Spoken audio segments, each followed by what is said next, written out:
Medical laboratory YouTube channel और Android app में आपका स्वागत है। तो आज हम बात करने वाले हैं एक बहुत ही ज़रूरी इंटरनेशनल रूल बुक की, जो दुनिया भर की मेडिकल लैब्स के लिए आप कह सकते हैं एक तरह से रीढ़ की हड्डी है। ISO 15-189-2022। चलिए आज ऐसे बहुत ही आसान भाषा में समझते हैं। कभी सोचा है आपने, मान लीजिए आपने दिल्ली में कोई टेस्ट करवाया और उसकी रिपोर्ट न्यूयॉर्क में बैठे किसी डॉक्टर को देखनी है। वो डॉक्टर उस रिपोर्ट पर आंख बंद करके भरोसा कैसे कर सकता है? भाई लैब तो उसने देखी नहीं। यही वो बड़ा सवाल है जिसका जवाब हमें ये स्टैंडर्ड्स देते हैं। इसका जवाब छिपा है एक ग्लोबल रूल बुक में, एक इंटरनेशनल स्टैंडर्ड में। या आप समझिए एक तरह की क्वालिटी की गारंटी है। ये एक ऐसी कॉमन भाषा है जिसे दुनिया की हर अच्छी लैब समझती है, मानती है, ताकि जो रिजल्ट्स हैं उन पर हर जगह हर कोई भरोसा कर सके। तो चलिए इस रूल बुक का पहला चैप्टर खोलते हैं। सेक्शन 1 है द स्कोप। अब आसान शब्दों में इसका मतलब है कि ये नियम आखिर किस पर लागू होते हैं और क्यों लागू होते हैं, इसका दायरा क्या है। तो ये स्कोप आखिर है क्या? देखिए, ये डॉक्यूमेंट मेडिकल लैब्स के लिए क्वालिटी और कॉम्पिटेंस की जो बेसिक ज़रूरतें हैं उनको तय करता है। ये एक तरह की चेकलिस्ट है जो ये पक्का करती है कि लैब अपना काम सही और एक स्टैंडर्ड तरीके से कर रही है या नहीं।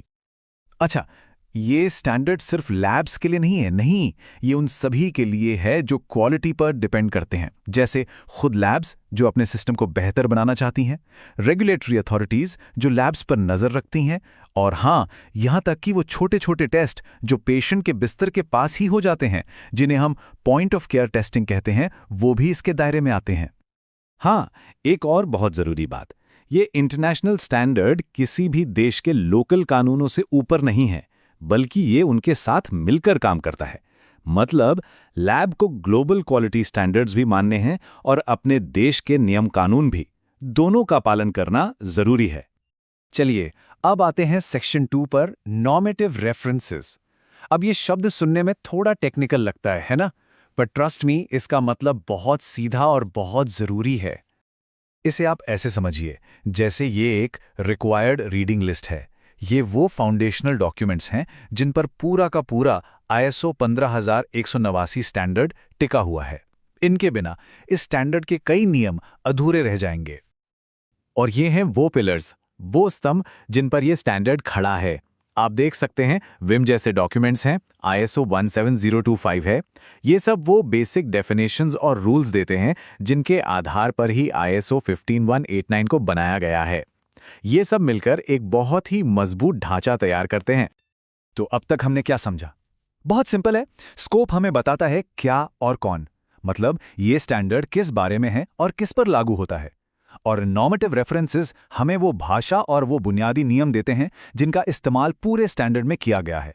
ये दोनों मिलकर एक मजबूत नींव तैयार करते हैं। और अब आखिर में एक सवाल, सिर्फ टेक्निकल क्वालिटी की बात नहीं है। जरा सोचिए, इस तरह के स्टैंडर्ड्स एक पेशेंट और पूरे हेल्थ केयर सिस्टम के बीच वो जो भरोसे का पुल है, उसे कैसे बनाते हैं, उसे कैसे मजबूत करते हैं, इस पर जरूर सोचिएगा।